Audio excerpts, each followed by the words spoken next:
참 이 목사라는 것은 거룩한 스트레스 가운데 사는 사람인 것 같습니다. 지난 3일 동안 하나님 앞에 제대로 쓰임 받고자 참 많은 스트레스를 갖고 새벽에 2시, 3시에 일어나서 준비하며 또 다시 마음을 되새기며 내가 아닌 그리스도가 라는 그 싸움에서 바로 또 서게 되었습니다. 오늘 우리가 읽은 창세기의 말씀은 하나님이 아브라함에게 또 믿음의 후손인 우리 모두에게 초청장을 던지는 것입니다. 아브라함아, 나는 너의 하나님이라, 너에게 복이 될 것이라. 그리고 그 복은 너만을 위해서 준 것이 아니다. 그것은 물론 너에게도 주어졌지만 차고 넘쳐 너에게는 끝없는 기쁨과 행복이 될 것이며, 나와 함께하는 그 여정 가운데 바로 너는 복의 근원의 삶을 수많은 민족들을 향해 나와 함께 살게 될 것이다 라는 초청장입니다. 우리 모두에게 동일한 초청을 하고 계시는 것입니다. 근데 여러분, 놀라운 것은 이 창세기 12장 1절을 우리가 읽을 때에 항상 여호수아 24장 2절을 우리는 되새겨 봐야 합니다. 왜냐하면 아브라함이 어떤 사람이길래 하나님은 이렇게 거룩한 의로운 축복의 초청장을 이렇게 던지시는가, 과연 그 사람은 누구인가 라고 했을 때 여호수아는 24장 2절에 얘기합니다. 여호수아가 모든 백성에게 이르되 이스라엘의 하나님 여호와께서 이같이 말씀하시기를 옛적에 너희의 조상들 곧 아브라함의 아버지 나홀의 아버지 데라가 강 저쪽에 거주하며 다른 신들을 섬겼으나. 거룩하게 의롭게 산 자가 아니었습니다. 하나님을 찾았던 사람이 아니었습니다. 하나님을 사랑하는 삶을 드렸던 자가 아니었습니다. 여러분과 저와 같이 아직 죄인이었을 때 하나님은 일방적으로 무조건적으로 찾아오셨습니다. 그리고 아브라함에게 또 우리에게 약속을 하십니다. 나는 너를 사랑한다. 어느 정도로? 너가 나를 찾아서가 아니라, 너가 나에게 삶을 주겠다고 하는 것이 아니라 내가 먼저 너에게 나의 삶을 던지고 싶다. 그것을 받아들이고 초청장을 내미시는 일방적이고 무조건적인 그리스도의 십자가의 사랑을 아브라함에게 던지십니다. 근데 또 놀라운 것이 있습니다. 이 초청장 또한 놀랍지만 그것을 받아들이며 응답한 아브라함 또한 놀랐습니다. 물론 전 아브라함의 생애를 창세기는 기록할 수가 없기 때문에 그 떠나라고 하는 부르심에 떠나는 아브라함을 우리는 볼 수가 있습니다. 이 놀라운 축복의 근원이 되는 삶으로 하나님은 아브라함을 초청하시고 오늘 이 시간 여러분과 저를 그 삶으로 초청하고 계시는 것입니다. 여러분, 놀라운 은혜는 전혀 복을 받을 수 없는 자에게, 자격이 없는 자에게 천국의 복을, 그것도 하나님이 친히 함께 하시겠다고 하는 자녀 삼아 주신 그것이 은혜입니다. 그리고 그 은혜에 감격하여 응답하는 여러분과 저의 삶인 것입니다. 여러분, 그것에 하나님은 들떠 계십니다. 좋아하십니다. 기뻐하십니다. 그런 하나님과 우리와의 관계에 있어서 하나님은 다시 말씀하십니다. 너에게 복이 있을 것이라. 그러나 그 복은 너만을 위한 것이 아니라 너를 통하여 먼저 된 자로서 나와 함께하는 그 여정 가운데 모든 민족이 그 복의 근원을 함께하는 하나님과 그 삶을 사는 너희들을 알게 될 것이라고 얘기하고 있는 것입니다. 여기에는 아브라함의 놀라운 결단이 있었던 것처럼 떠남의 결단을 우리에게도 요구하십니다. 여러분, 떠난다는 것은 무엇입니까? 아브라함은 풍요롭게 살았습니다. 그러나 그 친척과 아비와 모든 가족, 친구들을 떠나 새로운 삶으로 하나님과 새롭게 하는, 이전 것은 지나갔으니 보라 새롭게 되었도다 하는 천국의 삶을 죽어서 가는 것이 아니라 지금부터 하나님과 마치 크리스마스 때 예수 그리스도가 탄생하신 것처럼 모든 영광과 모든 위엄과 모든 것을 가지신 분이 모든 것을 다 내려놓고 이 땅에 가장 낮은 곳을 택하시고, 그러나 가장 낮지만 가장 풍요롭고 가장 부하고 가장 행복하고 가장 큰 기쁨으로 십자가까지 지신 그 삶의 초청에 떠남의 결단이 있는 것입니다. 여러분, 은혜가 뭔지 아세요? 더 큰 좋은 것이 나에게 주어졌다는 것을 알게 되었을 때 우리는 세상에 그것보다 가치 없는 것들을 내려놓게 되는 것입니다. 더 크기 때문에.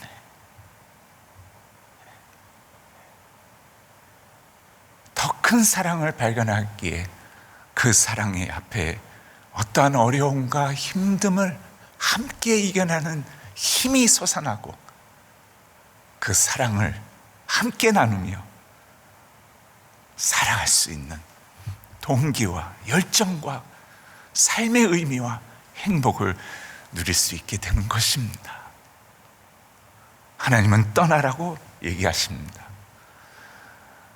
그래서 여호와께서 아브라함에게 이르시되 너는 너의 고향과 친척과 아비의 집을 떠나 내가 내게 보여줄 땅으로 가라. 예수님을 알고 저에게도 이러한 큰 떠남에 결단하는 그 시간이 있었습니다. 이것은 어느 한순간으로 시작되는 사람도 있고, 어떤 사람은 매번 그 결단을 다시 확인해야 되는 그러한 사람도 있습니다. 사람의 성격과 그 사람의 하나님의 잘 알고 계시는 방법에 있어서 각각 맞는 방법으로 하나님은 그것을 요구하십니다. 근데 떠난다는 것은 여러분 이거예요. 복된 삶을 위하여 하나님만을 의지하며 전폭적인 신뢰를 가지며 떠난다는 것입니다. 아브라함은 어디로 가는지도 몰랐습니다. 그냥 너에게 복이 될 것이라는 그 말에 매일매일 텐트를 거두고 치고 했지만 어디로 가는지를 몰랐습니다. 단 하나 아는 것은 하나님이 나와 함께 하신다는 것입니다. 어김없이 하나님은 영원히 이 순간서부터 나와 함께 하신다는, 그리고 복의 근원이 되시며 그 복은 차고 넘칠 것이라고 얘기하는 것입니다. 여러분, 차인표가 저한테 이 말씀을 제가 전했더니 저한테 와서 얘기합니다. 목사님, 그 말은 너무나 맞습니다. 우리가 주유소에 가서 차에 기름을 넣지 않습니까? 그러면 그 파이프라인은 먼저 콸콸콸콸 차고 넘쳐야 차에 있는 가스탱크로 들어가지 않습니까? 바로 그것이 축복의 통로이며 그것이 복의 근원이며 차고 넘쳐서 바로 수많은 민족들에게, 모든 사람들에게 갈 수 있는 하나님의 비결이 아닙니까? 이렇게 얘기합니다. 맞습니다. 하나님은 우리에게 복의 근원이시며 우리에게 그 복을 주시며 그것이 차고 넘쳐 수많은 자들에게 하나님의 살아계심이, 그리고 우리와 함께하는 삶이 무엇인지를 드러낼 것이라는 것입니다. 여러분, 이것처럼 당당하고 자랑스럽고 아주 자신감 있는 삶이 아니면 무엇입니까? 보세요. 세상에 아브라함의 삶을 보면 아무것도 안 가진 자 같아요. 오히려 이전의 삶이 풍요롭고 모든 것을 가지고 넉넉했어요. 세상적으로 볼 때는 부족함이 없어요. 근데 여러분, 하나님과 함께하는 이 믿음의 삶에 있어서 떠나라는 그 결단 가운데 아브라함을 봤을 때 있는 자들에게 세상적으로 오히려 저들이 부하다고 하는, 아브라함의 삶이 부하다고 만드는 저자의 하나님은 어떤 하나님이신가? 왜 나는 세상 것을 계속 추구해야 그것에 만족을 얻고 있는 자가 되는가? 왜 점점 내려놓지 못하는가? 왜 저 사람이 하나님은 어떤 하나님이시기에 세상 것에 있어서 점점 세상의 가치가 줄어들고 낮은 곳으로 향하는 삶을 저렇게까지 기쁨으로 택할 수 있는가? 부한 자가 누구인가? 라는 생각을 우리는 갖게 되는 것입니다. 저는 미국에서 부모님이 어렸을 때 초등학교 때에 미국으로 이민을 가셨습니다. 한국에서는 공무원의 월급으로 도저히 사형제를 4명의 자식을 대학교 공부를 시킬 수 없다는 것을 알고 50세 중반에 미국을 택하셨습니다. 미국에 가서 저는 13살 때부터 안 해본 일이 없습니다. 여러분, 미국에서 자란 아이들은 둘 중에 하나로 거의 나눠집니다. 진짜 그 부모님께 감사해서 말도 안 통하고 천대 대우를 받으면서 이전에 어떤 일을 했던 분이 이제는 막일을 하는 바느질 공장에서 빌딩 청소를 하고 그러면서 말 하나 통하지 않는데 우리를 위해 그 삶을 선택했다는 그것에 고마워하는 아이들이 있는가 하면 그것이 너무 고달고 힘들어서 반항하는 아이도 나옵니다. 저는 13살 이후로 부모의 용돈을 받아본 적이 없습니다. 13살 때부터 일을 했기 때문입니다. 그러면서 하나님 앞에 일찍 하나님을 알게 되고 그 구원의 은혜에 너무나 감동해서 주님을 위해 살겠습니다 하다가 주님 앞에 부르심을 받았습니다.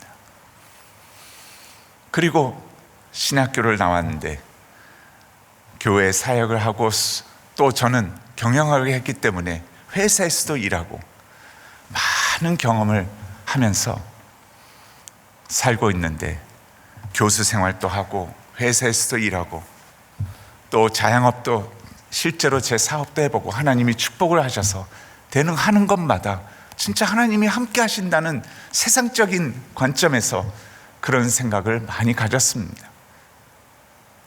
근데 하루는 제 마음속에 하나님, 제가 앞으로 어떻게 사는 것이 주님의 기쁨이 되겠습니까? 라는 질문을 갖기 시작했습니다. 그래서 교수 생활을 끝내고 그 기도를 하고 있는데 다른 두 신학교에서 와달라고 요청을 합니다. 그래서 마지막 면접을 두고 한 군데는 이미 되고 그쪽에 집을 보고 있었습니다. 어느 쪽을 갈까 하는데 아내가 저에게 와서 말을 건넵니다. 참 저는 아내를 참 좋아하는 이유 중에 하나가 바른 말을 해줍니다. 바른 말을 하면 들어야죠, 그렇죠? 아내가 얘기합니다. 여보, 당신이 물론 미국의 아주 대표적인 신학교에 가서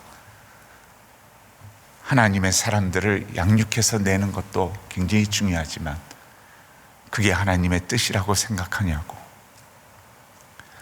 당신을 왜 하나님께서 수많은 경험을 하게 하시고 그리고 이중 문화에 이중 언어에 이렇게 살게 하신 것이 결국에는 백인들 중상층의 지역으로 들어가서 신학교에서 편안하게 안정된 삶으로 마지막 여생까지 다 보내는 그것을 위해 하나님이 이렇게까지 당신을 수많은 경험과 교육과 모든 것을 하게 했다고 생각하냐고. 제가 아내한테 그랬어요. 여보, 그러면 내가 뭘 할 수 있어? 근데 다시 백지화하고 기도할게. 그러면서 일주일 그 사이에 기도하고 있는데 컴패션에서 전화가 왔습니다. 텍사스에 있는 어느 교수가 당신을 추천해서 연락을 드립니다. 컴패션에 와서 한국이 후원국으로 다시 들어와 달라고 요청을 했는데, 그것에 누가 들어가서 시작을 해야 되는데 들어갈 마음이 있습니까? 저는 컴패션을 몰랐습니다. 그래서 물었습니다. What is compassion? I know World Vision. 나 월드 비전을 아는데 컴패션이 뭐냐고 이렇게 물었습니다. 그랬더니 컴패션에 대해서 시작이 한국에서 시작되었고, 한국을 하나님이 축복하시고, 컴패션이 교회와 보육원만 2,700개를 세우고, 그 가운데에서 수십만 명의 전쟁고와 어린아이들을 양육해서 신학교로 보낸 목사들만 수백 명이 되고, 수많은 지인들이 그곳에 나와서 하나님의 놀라운 축복이 한국에 임해서 그들이 다시 들어와 달라고 우리가 할 때라고 해서 이제는 후원국으로 다시 결정을 하고 사람을 찾고 있었는데, 한국 안에서 찾다가 찾을 길이 없어서 교포 중에 누가 있는가 하고 생각을 했는데, 텍사스의 어느 교수가 당신의 논문을 보았던 분이 이 사람을 추천한다고 해서 연락을 했다고 합니다. 여러분, 저는 그 전화에 한국 때문에 태동이 되어서 컴패션의 전 역사의 70% 이상이 한국이고, 한국을 41년을 섬겼다는 그것에 저의 가슴은 뛰기 시작했습니다. 그리고 하나님의 놀라운 축복이 가장 한국이 어려웠을 때, 전 세계에서 두 번째로 가장 빈곤했을 때 컴패션을 통하여 전 세계의 어느 나라보다도 한국을 도운 단체는 없다고 얘기할 수 있을 정도로 그 말에 저는 하나님 앞에 감사의 눈물을 흘렸습니다.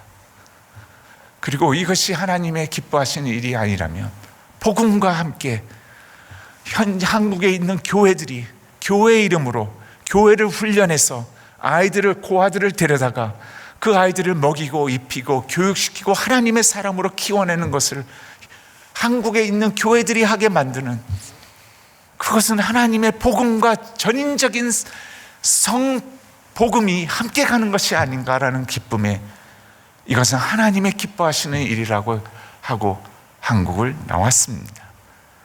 여러분, 그때 제 아내의 그 말이 아니었으면 저는 기도를 하지 않았을 것입니다. 그냥 집을 사고 신학교로 들어갔을 것입니다. 근데 저를 감동하게 하는 것은 뭔지 아세요? 저에게는 수많은, 밤을 새고 새도 수많은 한 생명이 향한 하나님의 마음을 배우는 그 목사로서 주석과 말씀으로 알았던 저의 이 가운데 예수님이 낮은 곳을 가는 곳곳마다 어떤 마음이셨고 어떤 기쁨이셨고 어떠한 하나님과 함께하는 삶이었던가를 배우는 그러한 여정이 컴패션에서, 저는 방에 앉아서 주석을 보는 사람이 아니라 실제적으로 가늠한 여자를 만나고 우물가의 여인을 만나며 실제적으로 그 한 사람 한 사람을 만나는 그러한 일들을 목격하게 되었습니다. 그러면서 하나님의 마음은 어디에 계시며 나의 삶은 어떻게 살아야 하며 내가 과연 점점 높아지는가, 아니면 하나님과 함께 점점 아파하는 곳을 찾아가고 그리워하고 그것에 내 마음이 점점 낮아지고 있는가라는 것을 배우는 그러한 목사로 조금씩 변하게 되었습니다. 수많은 이야기들 가운데 잊지 못할 이야기들이 있습니다. 얼마 전에도 이성미 개그우먼이, 여러분 그 자매는, 집사님은 굉장히 분명한 분입니다. 그냥 함부로 무엇을 뛰어드는 사람이 아닙니다. 컴패션에 대해서 셔원한테도 듣고 차인표한테도 듣고 수많은 연예인들을 통해서 들었지만 관심이 없었던 것 같습니다. 근데 하루는 비전 취입을 가겠다고 합니다. 그래서 현지의 필리핀에 갔습니다. 필리핀에 가서 교회의 아이들이, 고아 아이들이 모아져서 그곳에서 하나님을 찬양하고 간증하고 자기는 어떤 꿈이 있고 어떤 공부를 하고 있으며 하나님의 사랑으로 예수를 영접하고 나는 하나님께 이 삶을 드리겠습니다라고 하는 것을 보며 기뻐했습니다. 근데 다들 저한테 물어요.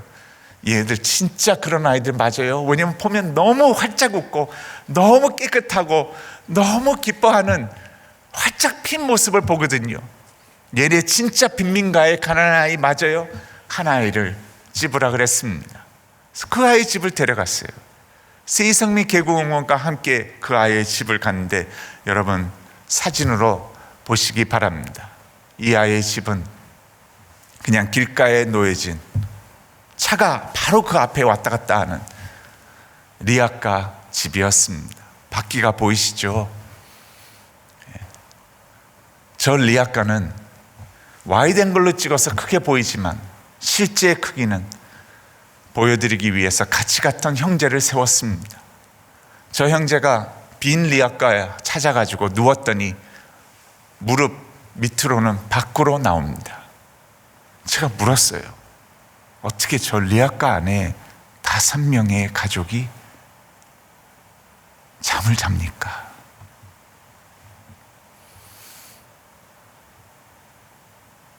엄마가 얘기해요. 번갈아 가면서 잡니다.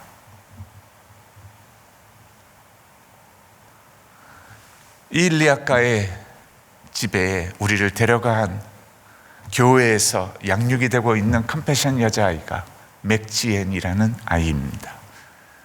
리아카 안에서 활짝 웃으면서 저희를 맞이합니다. 여러분, 아이가 너무 밝죠. 가난을 볼 수가 없죠. 주위 환경 외에는. 물론 아이가 입은 옷은 좀 허술하죠. 그 이유는 교회에서 밤낮 사줄 수는 없죠. 그러니까 대부분의 옷은 엄마가 쓰레기장에서 남이 버린 씻어서 어느 정도 입힐 수 있는 옷을 가져다 입히죠. 그런데 여러분, 저희의 모든 초점은 이 여자아이가 아니었습니다. 이 여자아이의 뒤에 앉아있는 남동생이었습니다. 남동생하고 20분 동안 말을 건네보려고 애쓰는데 웃기게도 해보고 아이는 반응을 안 합니다. 마치 가난이 무엇인지를 아는 아이였던 것 같습니다. 근데 저는 이런 곳을 늘 생활처럼 다니거든요. 한두 번 본 게 아니거든요.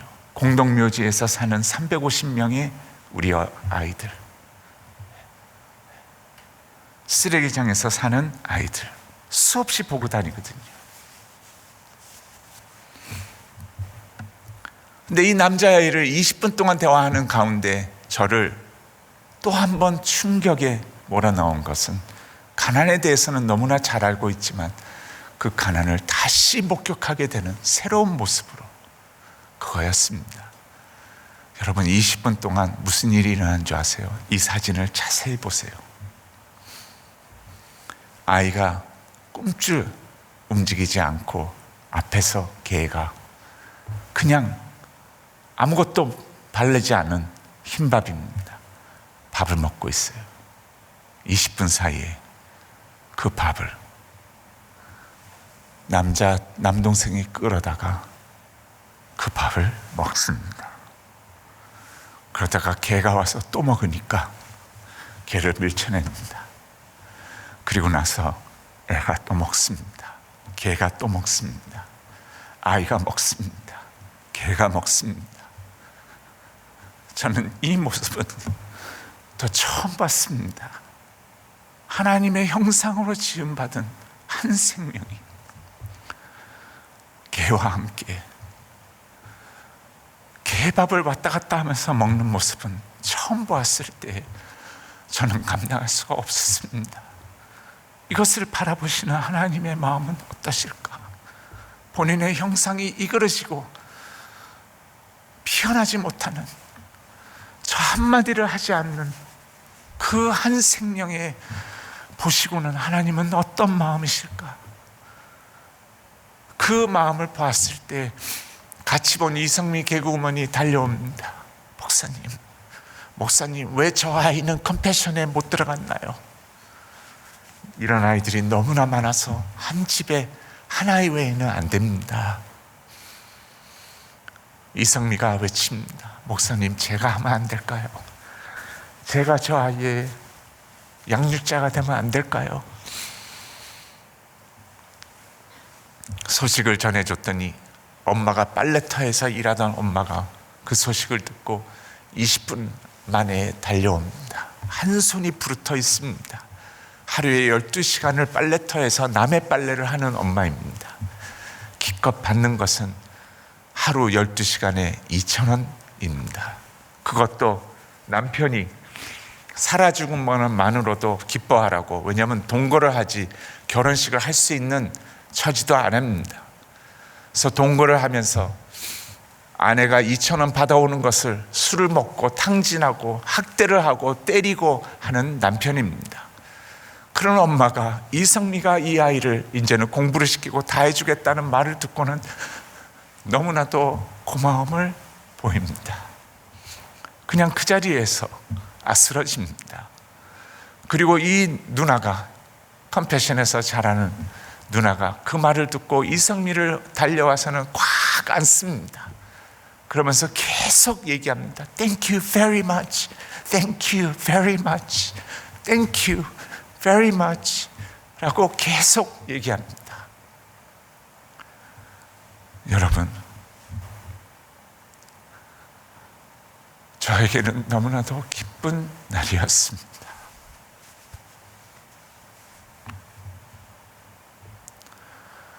그러나 숙제가 생겼습니다. 리아카잖아요. 그러면 경찰이 와서 리아카를 먼 곳으로 몰아내면 이 아이들은 차비도 없고 생존을 못하는 아이들에게 지금 교회가 천국이고 모든 것이 되어주는데 교회를 올 수가 없잖아요. 수십 킬로를 걸어서 교회를 올 수는 없죠, 아이들이. 그래서 이 아이들에게 집을 마련해 줘야 되겠다. 럭셔리가 아니라 빈민가 안에 이 아이들의 형편에 맞게 살 수 있는. 그래서 교회의 목사님과 선생님들과 의논을 했어요. 이 아이의 집을 어떻게 마련해 줄 수 있냐고 찾아달라고. 그리고 아빠가, 저런 아빠니까 괜히 집을 사주면 아빠가 그 집을 팔아다가 탕진하고 또 없애버리면 안 되지 않냐고. 그러니까 교회가 계약을 하라고. 그리고 매달 월세는 한국 컴패션에서 되겠다고 하고 떠났어요. 그리고 저는 잊어버렸어요. 왜냐하면 수많은 곳을 가거든요, 여러분. 2년 후에 필리핀을 방문했는데 그곳을 데려가는 거예요. 아니, 반복 같은 교회는 데려가지 않지 않냐고. 우리가 모델하우스 차려놓고 사람들 보여주는 게 아니지 않냐고. 왜 거기를 데려가냐 했더니 너무나 보여주고 싶다는 그 마음, 왜 표정이 있잖아요. 그것으로 필리핀 스태프들이 저를 그 교회로 데려가요. 보세요 하면서. 이성미와 같이. 여러분, 저를 데려간 것은 이 아이의 빈민가 안에 있는 집이었습니다. 저 단칸방 하나가 모든 것입니다. 근데 그때가 이성미, 개그우먼의 이성미 생일이 12월 25일입니다. 생일이었습니다. 그랬더니 이성미, 내 엄마가 온다고. 이성미 앞에 세상에서 가장 아름다운 카드를 벽에 걸어놓고 이성미가 온다고 먼 곳에서부터 저 남자아이가 뛰어와서 이성미에게 안기며 저에게 번갈아 가면서 안기면서 Thank you, welcome 하고 우리를 손을 붙잡고 집으로 데려갑니다. 여러분, 저는 저 아이를 보았을 때 무슨 생각이 나는 줄 아세요? 그렇게 한마디도 하지 않았던 저희 아이에게 저 살아나고 있는 모습을 선물한,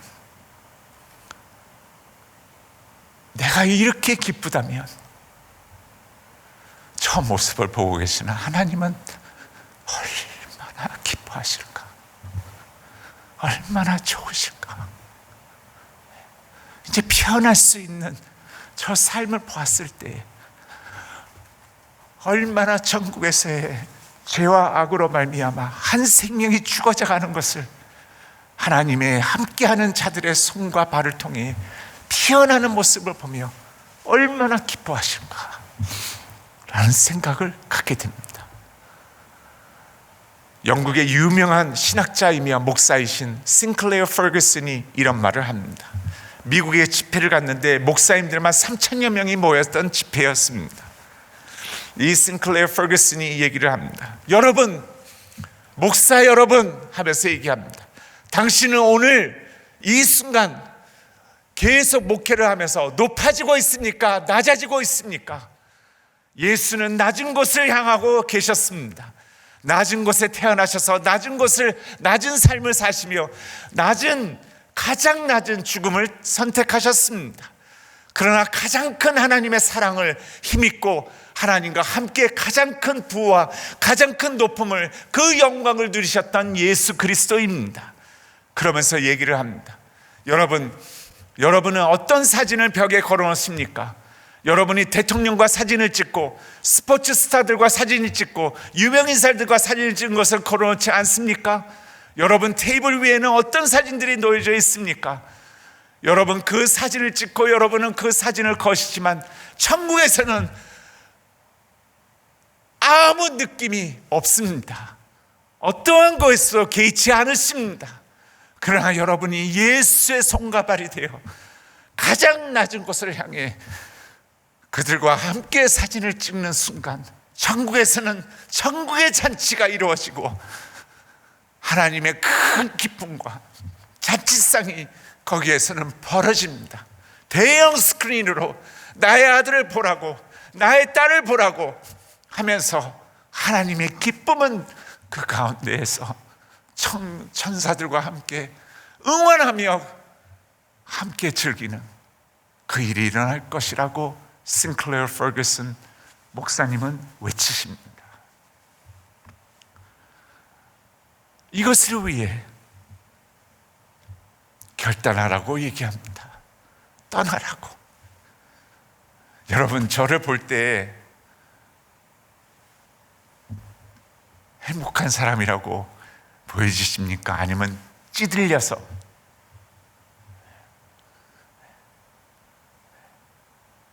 여러분, 더 큰 보화를 찾았을 때 가진 것이 값없어지는, 내려놓을 수 있는 그것이 은혜입니다. 떠나라. 나와 함께하자.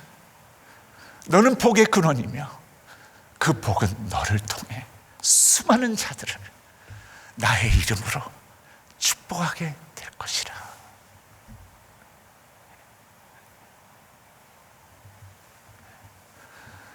그리고 그 다음에는 3절 마지막 부분에 우리에게 있어서 복의 근원의 삶의 주인이 되는 것뿐만 아니라 통로가 되라고 얘기하십니다. 그래서 축복의 통로가 되라고 하십니다. 이 땅의 모든 족속이 너로 말미암아 복을 얻을 것이라고 말씀하십니다. 하나님의 손과 발이 되어 열방에까지 너의 축복이 이를 것이라고 얘기합니다. 여러분, 저는 컴패션을 만나서 너무나 행복한 사람입니다. 차인표도 션또 이성미도 고백을 합니다. 만날 때마다 서 목사님 감사합니다. 저에게 이런 삶을 살 수 있게 해주셔서. 이성미는 돌아와서 얘기합니다. 목사님, 저 분명하다는 거 알지 않습니까? 제가 하나님을 새롭게 만났습니다. 앞으로의 저의 삶은 연예인 예배 그것과 나머지의 모든 삶을 북한을 준비하는 컴패션과 그리고 컴패션과 함께하는 삶에 저의 모든 시간을 드리겠습니다. 여러분, 왜 이 사람들이 이렇게까지 기뻐하며 함께하겠다는 이유가 무엇인가요?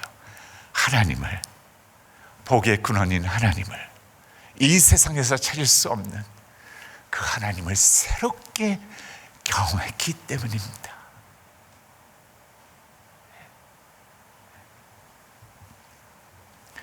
매 순간 살면서 여러분 이 복의 축복의 삶을 어떻게 살 수 있을까요?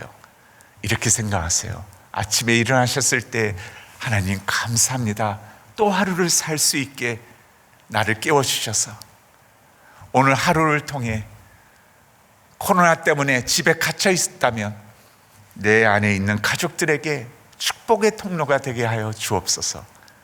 아내를 데이트 이상으로 감동하게 하시고 그래서 하나님의 사랑을 나를 통해 느끼게 해 주옵소서. 내 아이들이 그 사랑을 보게 해 주옵소서. 경험하게 하여 주옵소서. 나의 눈길이 아버지의 눈길이 되게 해 주시고 나의 안아줌이 아버지가 그 한 생명을 안아주며 위로하고 격려하고 힘을 덧입혀주는 그러한 안아줌이 되게 해주시고 나의 한마디 표정 하나하나가 당신이 그를 향해 축복의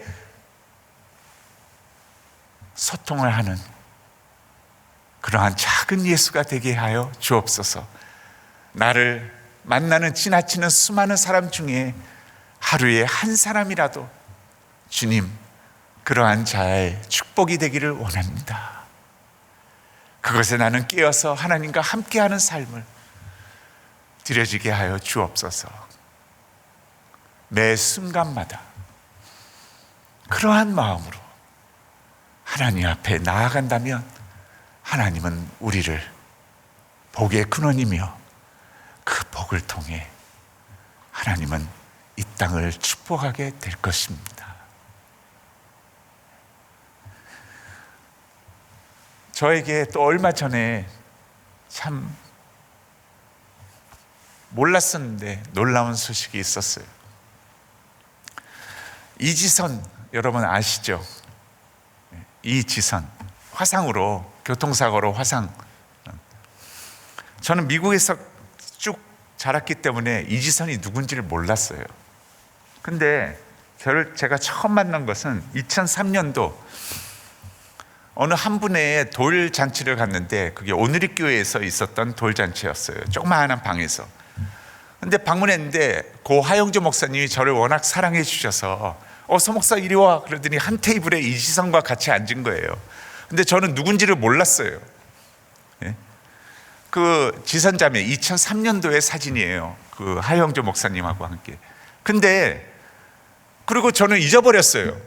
왜냐면 누군지도 모르고 그냥 만나서 지선자매 예 그래요. 저는 서정인 목사입니다. 뭐 이렇게 소개하고 그냥 끝났어요. 대화도 뭐 별로 그렇게 없었어요.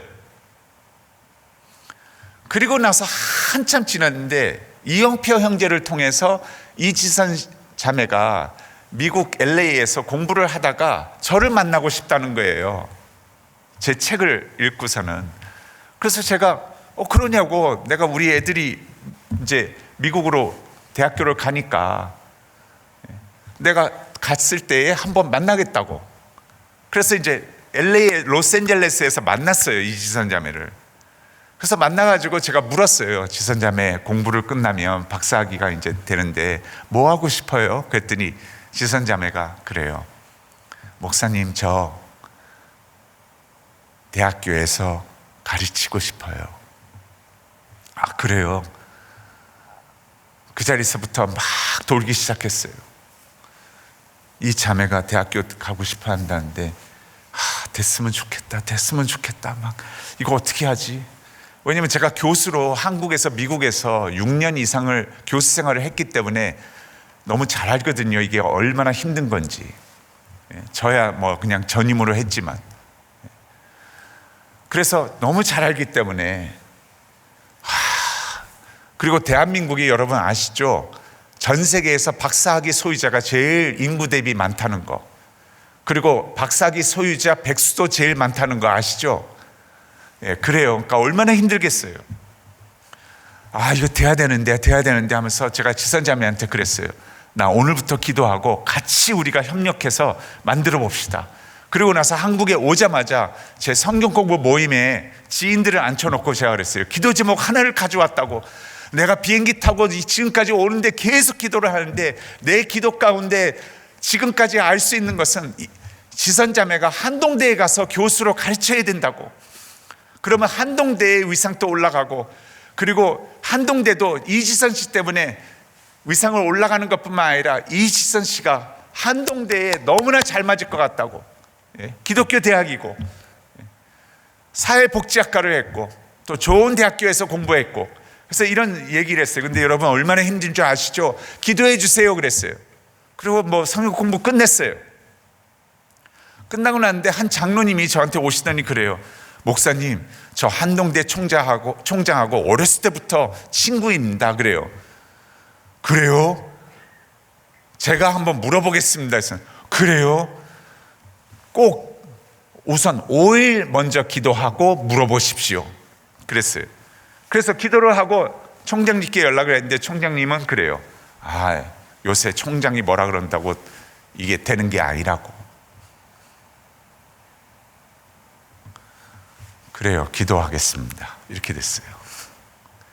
그러면서 기도를 하면서 하나님, 어떤 전략과 어떤 방법이 있습니까? 한동대에 꼭 들어갔으면 하는데 긴 이야기를 짧게 하면 그 다음에 어떤 생각이 들었냐면, 그러면 총장님께 그냥 차풀에 가서 이지선 간증하는 시간을 갖게 해달라고. 그거 좋다고. 그러지 않아도 강사로도 너무 좋은데 갔어요.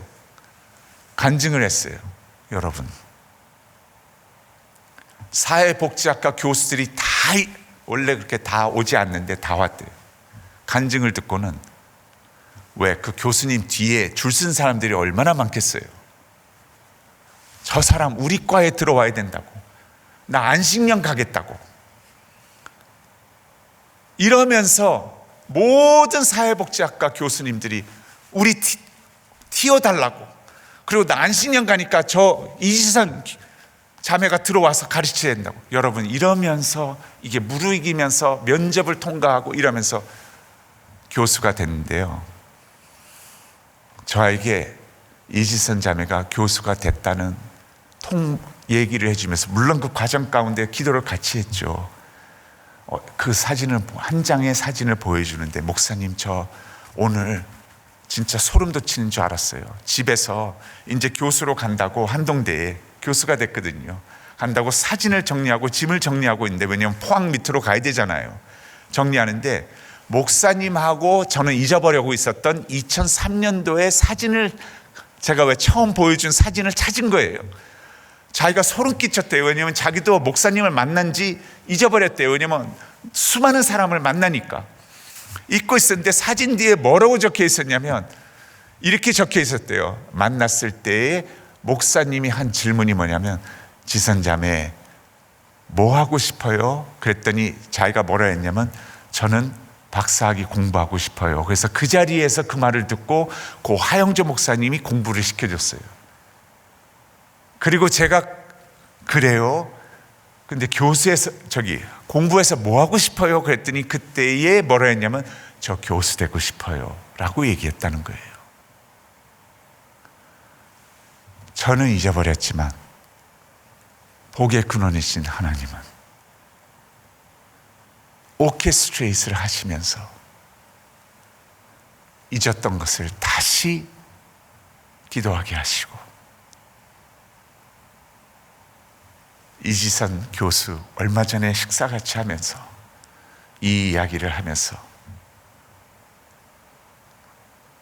서로 얼마나 행복했는지 모릅니다. 여러분, 무엇이 우리를 행복하게 만들까요? 무엇이 나로 하여금 들뜨게 만듭니까? 그리고 하나님을 뵐 때에 이 순간 또 나를 보고 계시고 기뻐하시고 구원의 그 기쁨을 만끽하시는 하나님 앞에, 나는 어떤 모습으로 하나님 앞에 오늘 또 내일 또 하나님을 만나기를 원하십니까?